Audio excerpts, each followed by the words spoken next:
RSS के 100 साल हो रहे हैं तो टीवी पर, अखबारों में सरकार के नुमाइंदों द्वारा आरएसएस का गुणगान किया जा रहा है। लेकिन आरएसएस का गुणगान किस बात के लिए किया जाए? अंग्रेजों की गुलामी करने के लिए, तिरंगे का बहिष्कार करने के लिए, आजादी के महानायकों से नफरत करने के लिए, बाबा साहब को अपशब्द कहकर उनकी फोटो जलाने के लिए, संविधान की प्रतियां फूंकने के लिए, देश के पहले आतंकवादी और महात्मा गांधी के हत्यारे नाथूराम गोडसे को प्रेरित और पोषित करने के लिए, सरदार पटेल द्वारा हिंसा और नफरत के लिए आरएसएस पर बैन लगने के लिए, अंग्रेजों को चिट्ठी लिखकर आजादी के आंदोलन के दमन कैसे किए जाएं उसके तरीके सुझाने के लिए, भगत सिंह से लेकर चंद्रशेखर आजाद और तमाम क्रांतिकारियों को अराजक कहने के लिए, 1930 के सिविल डिसोबीडियंस मूवमेंट का बहिष्कार करने के लिए, या 1942 के भारत छोड़ो क्विट इंडिया मूवमेंट का बहिष्कार करने के लिए, जिन्ना की मुस्लिम लीग के साथ मिलकर Sindh, north west frontier province Bengal में सरकारें चलाने के लिए,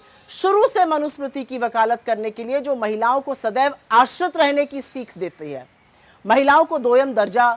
समझने के लिए और देने के लिए अपनी संस्था तक में जगह नहीं दी गई है, हाशिए पर पड़े लोगों को निम्न श्रेणी का समझने और मानने के लिए, सामाजिक न्याय और आरक्षण की खिलाफत करने के लिए, आज तक एक भी दलित, एक भी पिछड़ा, एक भी आदिवासी प्रमुख न चुनने के लिए, घोर सांप्रदायिक और घोर जातिवादी होने के लिए, आखिर किस चीज के लिए आरएसएस का महिमा मंडन किया जाए, आरएसएस का गुणगान हो? ये जो लाल किले की प्राचीर से नरेंद्र मोदी जी ने आरएसएस का महिमा मंडन किया, ये असल में बौखलाहट है कि किसी भी तरह उसे कुछ मान्यता मिल जाए। लेकिन ना भाषण से, ना सिक्का जारी करने से आरएसएस का सिया सच बदला जा सकता है। उनकी ट्रेनिंग का नतीजा, ज्यादा दूर देखने जाने की जरूरत नहीं है। बस आरएसएस के पूर्व प्रचारक और प्रधानमंत्री नरेंद्र मोदी को मुजरा, मंगलसूत्र, शमशान, कब्रिस्तान बोलते हुए सुन लीजिए। प्रत्यक्षम किम प्रमाणम, यही ट्रेनिंग है।